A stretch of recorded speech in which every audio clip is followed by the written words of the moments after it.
Hi, I'm David Freudberg from Humankind. Occasionally on this podcast, we present classic programs from our archive, including the one you'll hear now from our series Kindred Spirits. For that program, we sought out people of many backgrounds, traditions, and life experiences to understand the personal beliefs that give them purpose and animate their activities. If you like what you hear on this podcast, we're asking for your help to keep it going. Please visit humanmedia.org, and at the top of the homepage, click on How You Can Help. Thanks.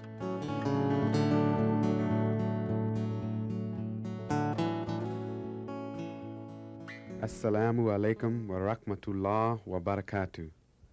May the peace and blessings and mercy of Allah be with you. Allahu Akbar. Our Father, who art in heaven, in te Domine speravi, non confundar in aeternum. In you, O Lord, I trust. May I never Shema be Israel, confounded. Adonai Eloheinu, Adonai Echad. Walk cheerfully over the earth, answering that of God in every one. You're listening to Kindred Spirits.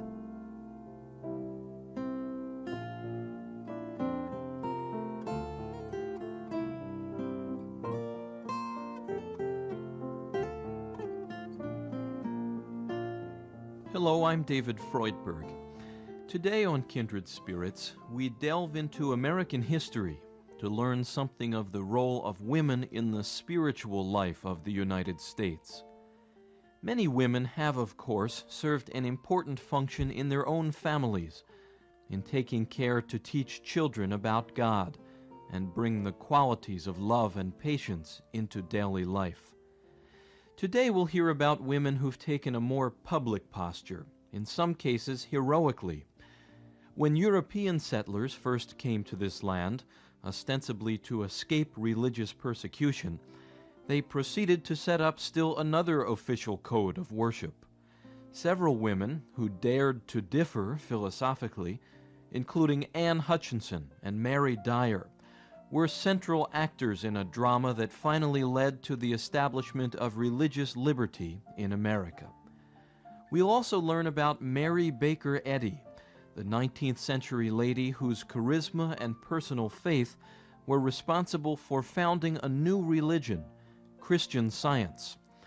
To help us travel back into time, we've enlisted the help of Joanne Hamlin, a New York-based writer and actress who's been performing in theater, radio, and television for 35 years.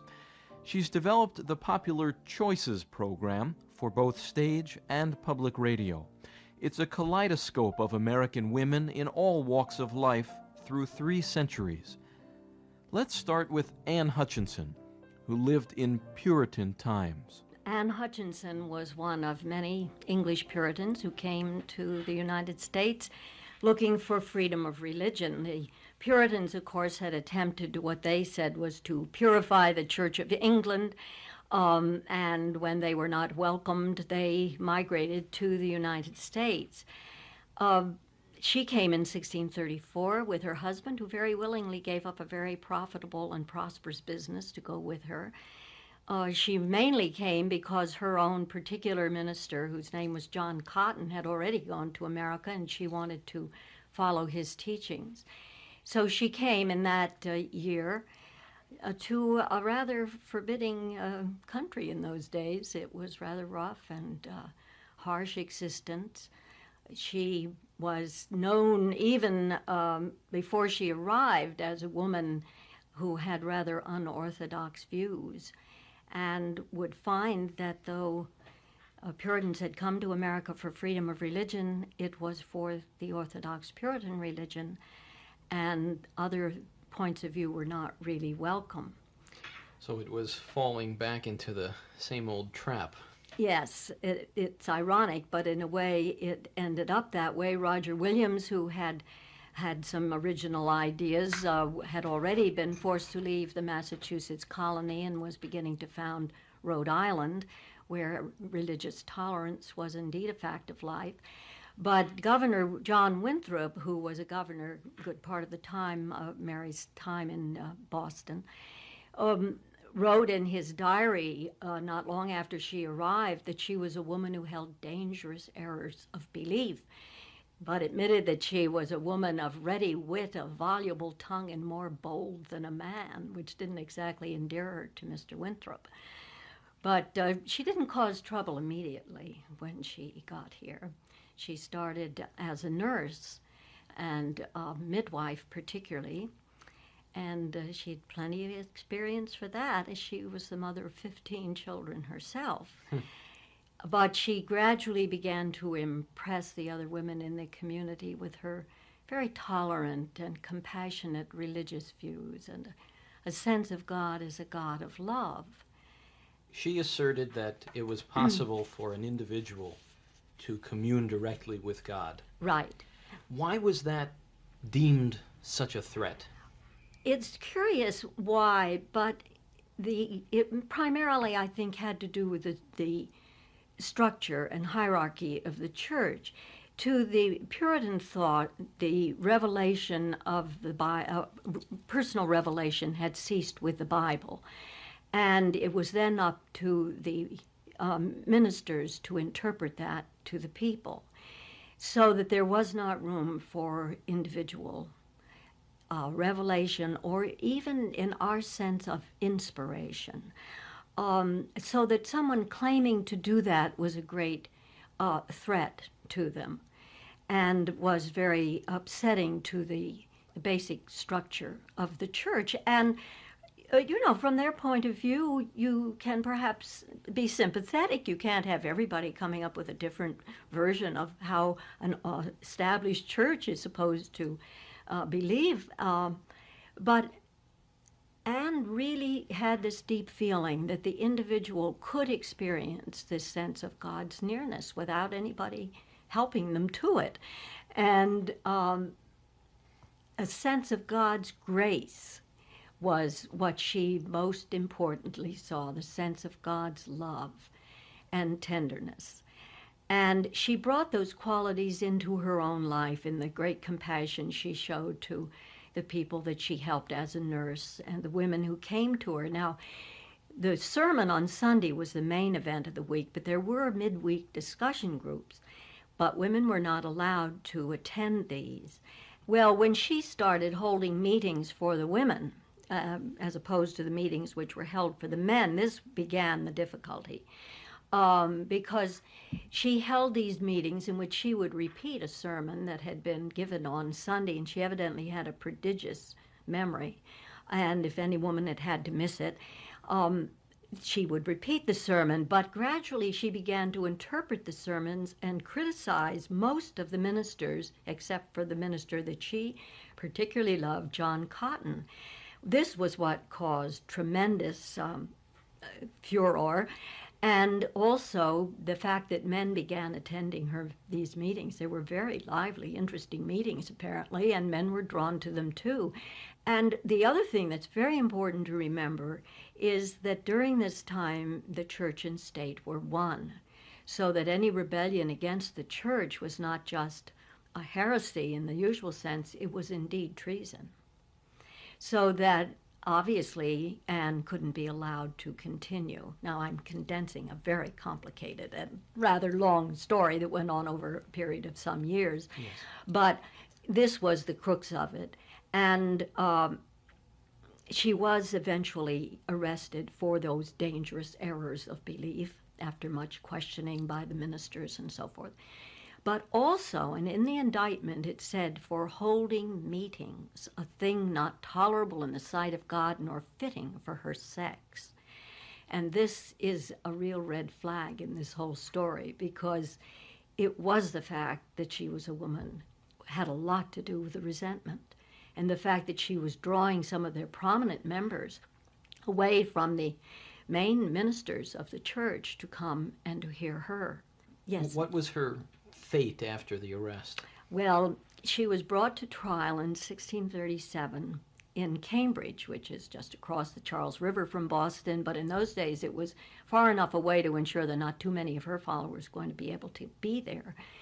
And here, and this is rather shattering picture to conjure up. It was in a cold, unheated little courthouse.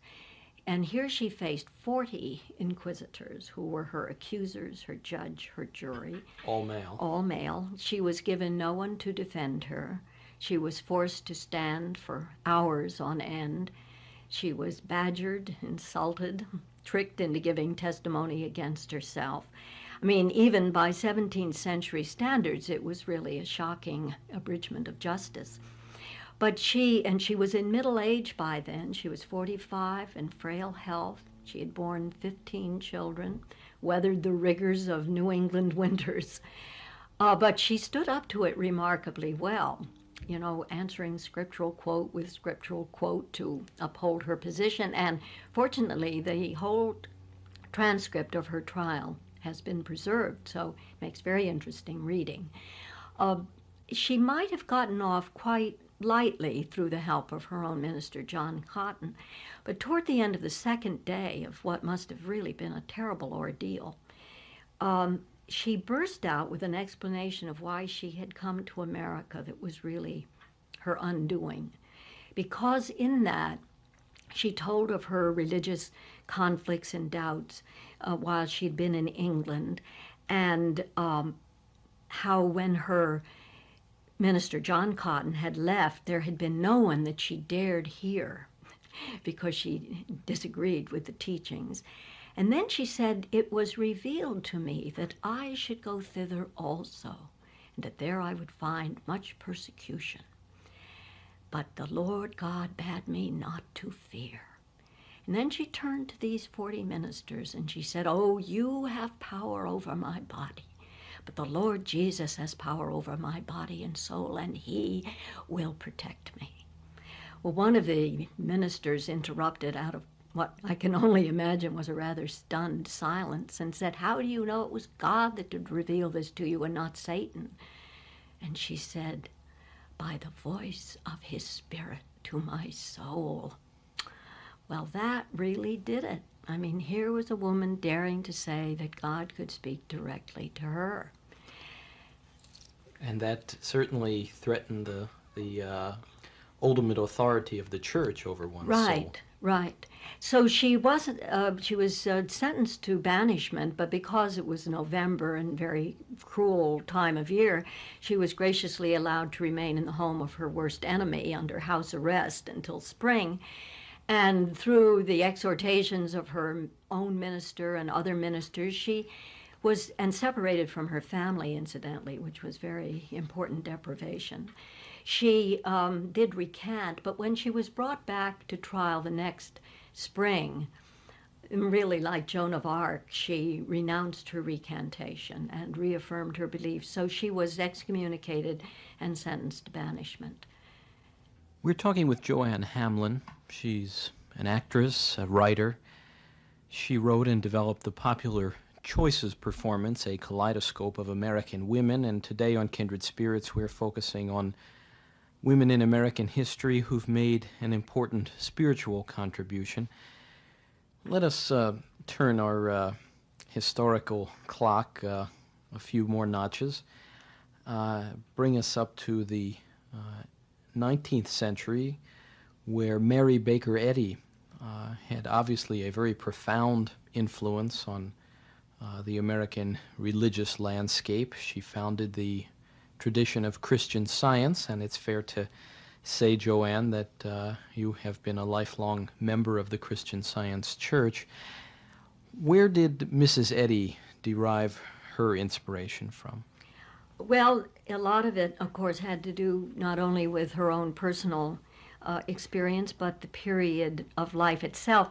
One of the great facts of the 19th century was the westward expansion.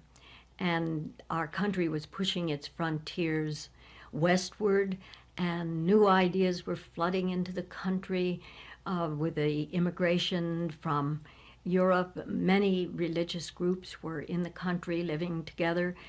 New ideas were popping up all over the place. There was a very open, fermenting feel to the 19th century as opposed to the rather rigid thinking of the 17th century. So there was much more going on in the intellectual and philosophical thinking of the time and the period in which Mary Baker, as a young girl, was growing up in Bow, New Hampshire, another New England lady. But she was being raised in the very strict Calvinism of her father. She referred to it later as the relentless theology of her father's religion, and at the same time being very much influenced by her mother, who was a woman of great love and compassion, and a woman who believed deeply in prayer and in the power of God in her life. And Mary, as a child, had a very, it seemed, extraordinary religious and spiritual sense for such a young child, and things which not many small children might be worrying or thinking about today were things which she was concerned about, which had a great bearing on her later life. For instance, there were some teachings of her father's church which she found very hard to accept, such as the total depravity of man and eternal damnation. And she asked her mother once, when she was just 12 years old, whether her mother really believed in eternal punishment. And her mother said, "Well, Mary, I guess I do." And little 12-year-old Mary said, "Well, then God's not as good as my mother, and he'll find me a hard case." And she was really already at that age questioning and really torn between the concept of a strict and punishing God and a sense of God as love, which is what Anne Hutchinson and Mary Dyer had both been reaching toward, a real need to find the motherhood of God as well as the fatherhood of God. And this became, through Mrs. Eddy's human experience, a very important quest. She had physical illness through much of her life. Did that enable her to look at the major questions? Oh, I think so. I think the fact that she did seem to suffer a great deal from ill health as a child and as a woman, apparently from a kind of dyspepsia and a weakness of her spine, and really in great agony much of the time. And yet at the same time, she was a very lively, witty. Everyone who described her as a young woman spoke of her beauty and her wit and liveliness. So she had a great love of life and zest for life that kept getting knocked down by the fact she was ill a lot of the time. So it wasn't surprising that she was constantly searching for cures, and there were much thought of many kinds of cures in the air in New England and in the Western world at that time. Homeopathy was very popular, water cures. There were what were called magnetic healers, mind cure. All of these were new techniques, some of which were pure quackery, others were being practiced by serious and well-meaning people. Mrs. Eddy, then Mary Baker, tried many of these. She was married as a young woman to a very handsome and charming young man named George Glover, who took her to the South. It was the first time she'd really been away from home. And she went off with great hopes and expectations. But he died within the first year of their marriage from typhoid. Here she was left a young widow in a foreign part of the country, pregnant with her child, and it was quite an agonizing journey for her both mentally and physically to get back to New Hampshire, and she had to come back and live with her family. Again, we see that though there'd been much progress in many ways in the United States, women had not made all that much headway. And a woman who was left a young widow without means of support because her husband's money had evaporated in some projects that did not work out, she had to go home and live with her family. And this was not easy at best. Because of her ill health, when her baby was born, he turned out to be a very obstreperous child. It was very hard for Mary to take care of him herself. Then her mother died, which was a terrible blow. Her most beloved brother died. She seemed to be losing everything that meant the most to her. And then her father remarried, and she was no longer really welcome in his home. So here she was with this child she really was not physically able to care for, and not really wanted in her father's home. And she lived with her sister. She went from pillar to post, visiting people, and eventually, to make a very long story shorter, her child was given into the care of foster parents. And Mary later remarried a man, a Dr. Patterson, a dentist, and hoped then that she would have a home for her child. But Dr. Patterson did not want the boy, and eventually he was taken by his foster parents to the West, and Mary lost track of him for many, many years. So it seemed as though every human thing she put any faith or trust in seemed to be failing her. And she was a great affection for her second husband, and he was a kind and well-meaning man, but they were really mismatched, and eventually the marriage ended after 20 years in divorce. But it was during those years where she was facing many personal challenges in her relationship with her husband, and ill health, in which she was trying various methods of healing.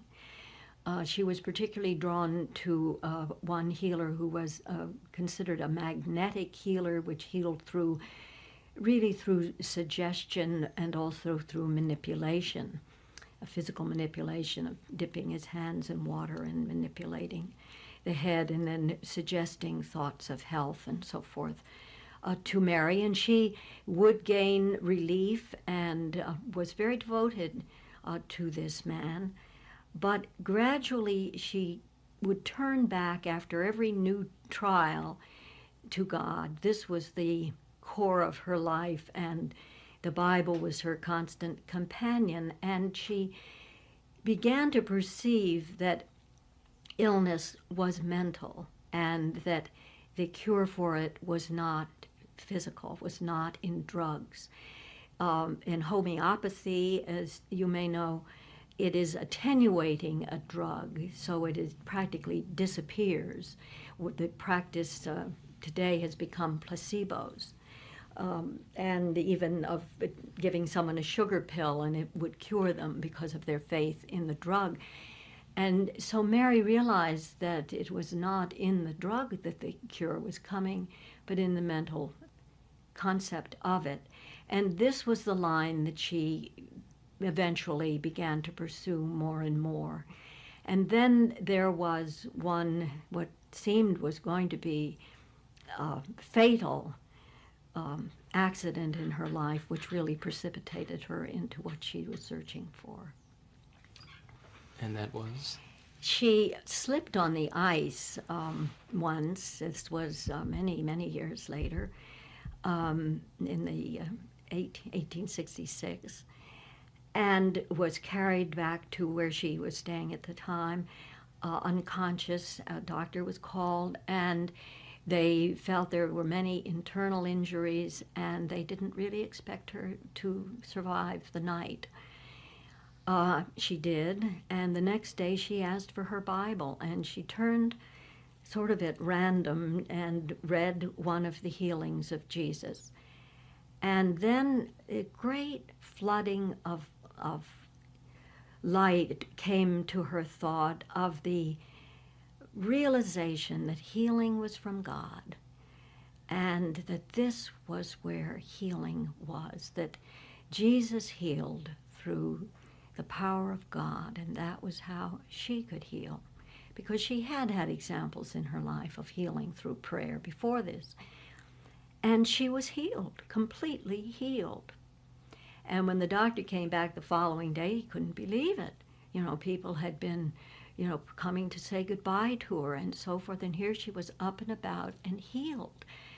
But she wasn't willing to accept just the physical healing. She wanted to find out why she was healed.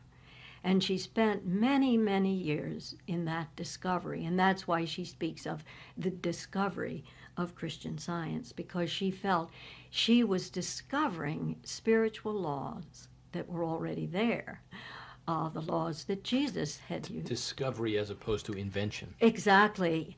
And that this was what she worked to do, and then to put it into a system of teaching and healing that anyone could use, because she had found when she depended on a person for healing, if that person left the scene or she was not able to be in touch with him, then her support was gone. And she wanted those who came to her for healing not to come to her personally, but to come for what she could teach them of the truth. And this was what she spent the rest of her life doing.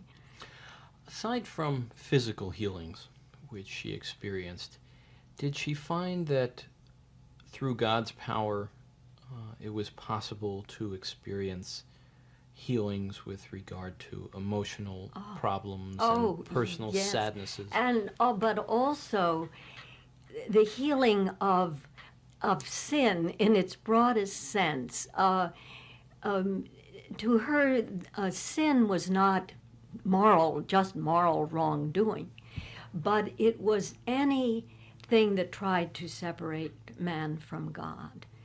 And so, just as Jesus had healed sin and sickness in the same way, she felt that sin and sickness should be healed through the same power, the same spiritual laws. So that through Christian Science, people have been healed of drug addiction, of alcoholism, of moral problems, as well as physical healings. And that it was the demonstration, the term which she used, of expressing God in one's daily life, in all of one's activities, that was really living one's religion. The idea of God's healing power, how, in the Christian Science viewpoint, does one bring that to one's life? In a way, it's tied in with this sense of discovery, of really learning to see what man already is, which from the Christian Science point of view is the image and likeness of God, perfect and pure and whole.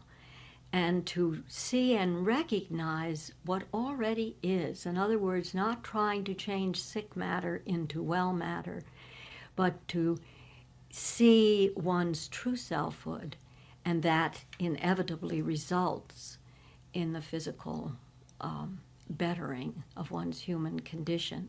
The true self being the potential self? Yes, the true spiritual concept of man. Mrs. Eddy writes in her textbook, Science and Health, a definition of man, which he says, man, and this is the true real man, is not made up of brain, blood, bones, and other material elements. He is spiritual and perfect, the compound idea of God expressing all right ideas. Now, this is a very profoundly spiritual concept of man. But as we glimpse this, we then are able to express it in our human experience.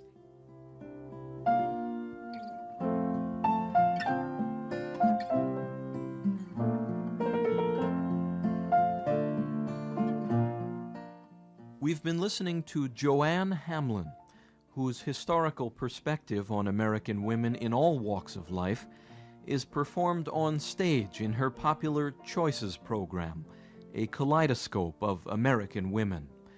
For Kindred Spirits, I'm David Freudberg.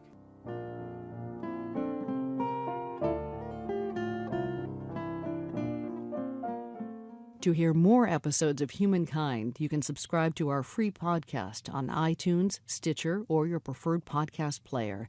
A new episode each week. The podcast title is Humankind on Public Radio. And if you enjoy this program, be sure to leave us a kind review at iTunes and Stitcher. If you want to support the program, please visit humanmedia.org. And at the top of the homepage, click on How You Can Help. Again, our web address is humanmedia.org. Thanks.